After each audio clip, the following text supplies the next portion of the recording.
ഞാനിന്നിവിടെ തയ്യാറാക്കുന്നത് ഒരു പോർക്ക് ഉലത്തിയതാണ്. അതിനായിട്ട് ഞാനിവിടെ പോർക്കിൻ്റെ ഇറച്ചി 1 കിലോ ആണ് എടുത്തിരിക്കുന്നത്. ഞാൻ നന്നായിട്ട് ചെറിയ പീസസാക്കി കട്ട് ചെയ്ത് കഴുകി വൃത്തിയാക്കി എടുത്തിട്ടുണ്ട്. ഇനി നമുക്കിതിലേക്ക് വേണ്ട പൊടികളാണ്. ഞാനിവിടെ എടുത്തിരിക്കുന്നത് മഞ്ഞൾപ്പൊടി ഒരു 1/4 ടീസ്പൂൺ, മുളക് പൊടി ഒരു 1.5 ടേബിൾ സ്പൂൺ, മല്ലിപ്പൊടി 2 ടേബിൾ സ്പൂൺ, പിന്നെ ഗരം മസാല 1 ടേബിൾ സ്പൂൺ, പിന്നെ ആവശ്യത്തിനുള്ള ഉപ്പ്. നമ്മൾ കുരുമുളക് ചേർക്കുന്നത് പിന്നെയാണ്. ഇനി നമുക്കിതിലേക്ക് സവോള ഒരു വലിയ സവോള, പിന്നെ ഇഞ്ചി വെളുത്തുള്ളി 2 ടേബിൾ സ്പൂൺ, പിന്നെ കറിവേപ്പില.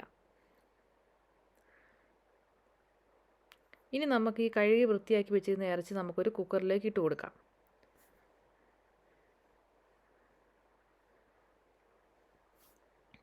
ഇനി നമുക്ക് ഇതിലേക്ക് നമ്മൾ അരിഞ്ഞു വെച്ചിരിക്കുന്ന സവോള, ഇഞ്ചി, വെളുത്തുള്ളി ഇട്ട് കൊടുക്കാം.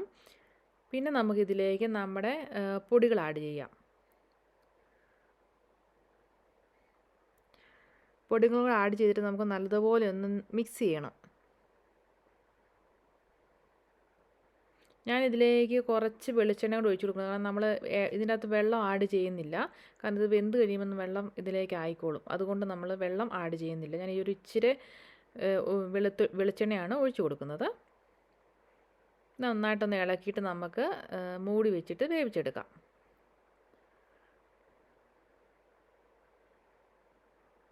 ഇത് കുക്കറിൽ വേവിക്കുമ്പോൾ പിന്നെ വിസിൽ പിന്നെ ഇറച്ചിയുടെ വേവ് അനുസരിച്ച് വേണം നമ്മൾ വേവിച്ചെടുക്കാൻ വേണ്ടിയിട്ട്.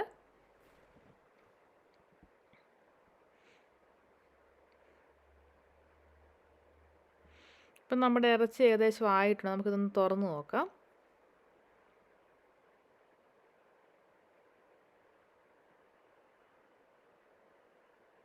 ഇത് ഒത്തിരി അങ്ങ് വെന്ത് പോവരുത്. ഒരു 1/4 വേവേ ആകാൻ പാടുള്ളൂ. ഇനി നമ്മൾ അത് പിന്നെ ഫ്രൈ ചെയ്തെടുക്കുമ്പം അതൊന്നും കൂടെ നന്നായിട്ടൊന്ന് വെന്തോളും. ഒരു 1/4 വേവായാൽ മതി.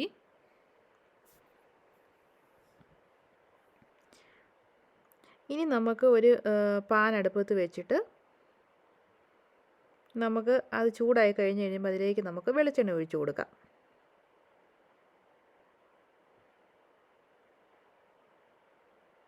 ഞാനിവിടെ 2 ടേബിൾ സ്പൂൺ വെളിച്ചെണ്ണയാണ് ആഡ് ചെയ്തിരിക്കുന്നത്. പിന്നെ നമുക്കിതിലേക്ക് കുറച്ച് കടുക് ഇട്ട് കൊടുക്കാം.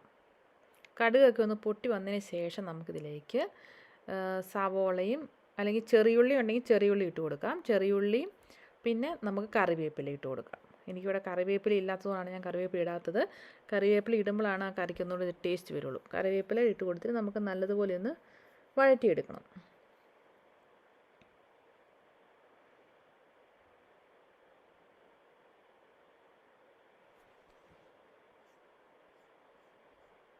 നമുക്കിതൊരു ഗോൾഡൻ ബ്രൗൺ കളർ ആകുന്നത് വരെ നല്ലതുപോലെ ഒന്ന് വഴറ്റിയെടുക്കണം എണ്ണയ്ക്കകത്തിട്ട്.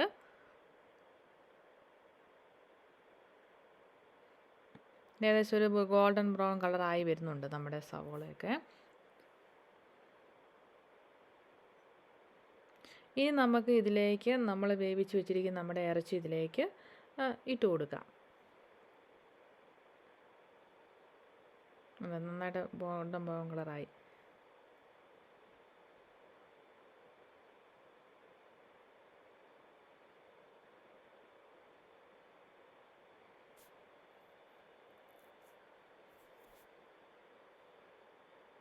നല്ലതുപോലെ ഒന്ന് മിക്സ് ചെയ്യാം.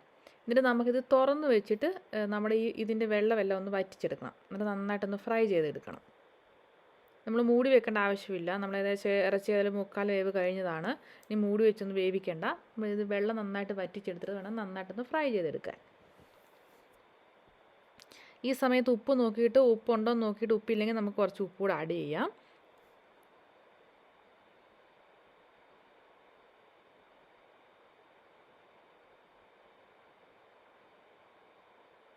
വളരെ പെട്ടെന്ന് തയ്യാറാക്കാവുന്ന ഒരു പോർക്ക് ഉലത്തിയതാണ്. പിന്നെ ഞാനിപ്പോൾ ഈ കടുക് പൊട്ടിച്ചപ്പോൾ നമ്മൾ സവോള വഴറ്റിയപ്പോൾ നമുക്ക് അതിനകത്ത് കുറച്ച് തേങ്ങ അരിഞ്ഞ് തേങ്ങാക്കൊത്തും കൂടെ ആഡ് ചെയ്യുവാണെങ്കിൽ ഒന്നും കൂടെ നല്ലതാണ്. ഇന്നിപ്പോൾ വെള്ളം ഏകദേശം വറ്റി വരുന്നുണ്ട്. കണ്ടോ, ഏകദേശം വെള്ളം വറ്റി വരുന്നുണ്ട്.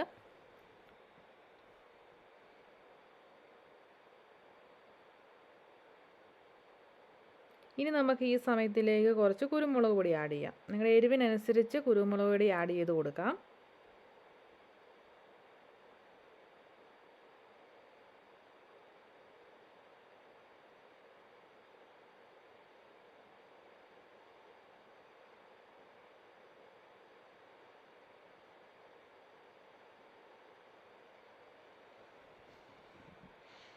ഇപ്പം നന്നായിട്ട് വെള്ളമൊക്കെ വറ്റി നന്നായിട്ടൊന്ന് ഫ്രൈ ആയി വരുന്നുണ്ട്. നിങ്ങളുടെ ഇഷ്ടത്തിനനുസരിച്ച് എന്തോരം നന്നായിട്ട് ഫ്രൈ ആകണോ, നന്നായിട്ട് എന്താ പറയണ്ടേ, നന്നായിട്ട് ഫ്രൈ ചെയ്യണമെങ്കിൽ നമുക്ക് അതിനനുസരിച്ച് ഫ്രൈ ചെയ്തെടുക്കാം. ഇനി ഇച്ചിരി എന്താ പറയണ്ട, ഒരു ഒത്തിരി അങ്ങ് ഫ്രൈ ആകണ്ടാത്തവർക്ക് ഈ ഒരു രീതിയിൽ ഇത്ര സമയം കൊണ്ട് ആക്കിയാൽ മതി. അപ്പം നമ്മുടെ പോർക്ക് ഉലത്തിയത് റെഡി ആയിട്ടുണ്ട്. അപ്പോൾ എല്ലാവരും ട്രൈ ചെയ്ത്, വളരെ പെട്ടെന്ന് തയ്യാറാക്കാവുന്നതാണ്. ക്രിസ്മസിനൊക്കെ ഉണ്ടാക്കാൻ പറ്റിയൊരു പോർക്ക് ഫ്രൈ ആണ്. അപ്പോൾ എല്ലാവരും ട്രൈ ചെയ്ത് നോക്കുക.